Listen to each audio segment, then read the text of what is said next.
She did it on purple. Violet loved the color purple more than any other color. Purple like grape popsicles, purple like her grandmother's lavender garden, purple like the sunset sky on the most magical evenings.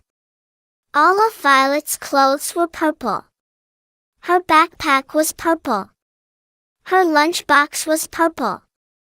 Even her cat, Periwinkle, wore a purple collar. One snowy Saturday morning, Violet was playing in the garage when she found an old box with a label that said, "Do not open unless you love purple." "That's me," Violet squealed. Inside was a jar of finger paint shimmering with the most beautiful purple she had ever seen. It smelled like grape bubblegum. A label on the jar read, "Magic Purple, use with caution." Without thinking twice, Violet dipped her finger into the paint. It felt warm and tingly, like touching starlight. She quickly poked the garage wall. Pop! The wall turned purple. Violet's eyes widened. "No way," she said. She ran out to the backyard and touched the snow. Pop! All the snow, as far as she could see, turned purple and sparkled like amethyst gems. Violet's eyes grew wide with wonder. "Amazing," she gasped, quickly glancing around to make sure no one had seen. Then she touched the snow shovel. Pop! Purple shovel. The garden gnome. Pop! Purple beard, purple boots, purple nose. Periwinkle. "Come see!" Violet shouted. Periwinkle sauntered over, sniffed the air, and stared at the glowing paint. Violet giggled and gave Periwinkle a gentle boop on the nose. Pop! Periwinkle was now a royal purple kitty with extra sparkly fur. Perfect! Violet laughed. Then, Violet got ideas. Big ones.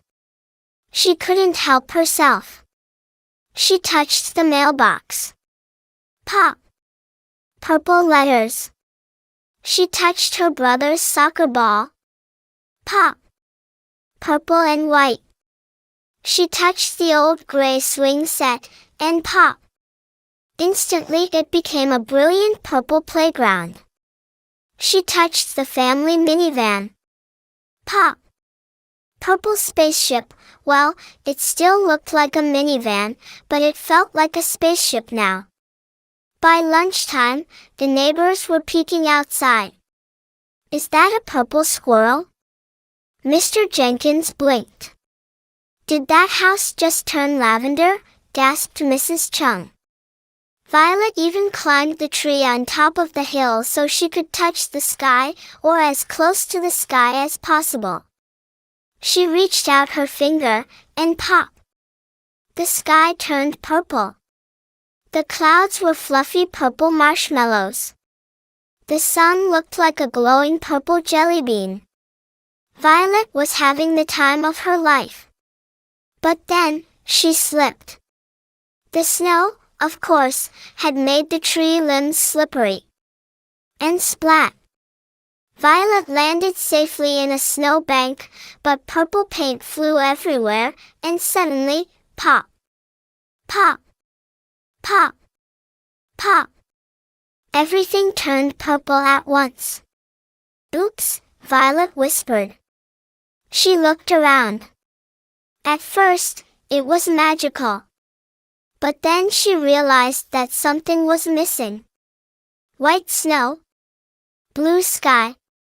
Green pine trees. Yellow sunshine. Periwinkle's pink nose. "Uh-oh," Violet said. "Too much purple."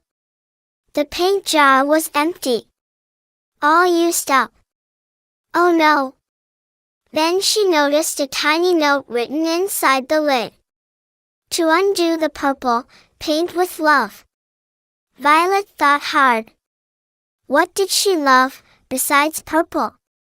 She remembered painting watercolors with her mom, baking brownies with Grandma, reading books in the green grass under a green tree. She remembered Periwinkle's real color, soft gray with one white toe and one pink nose.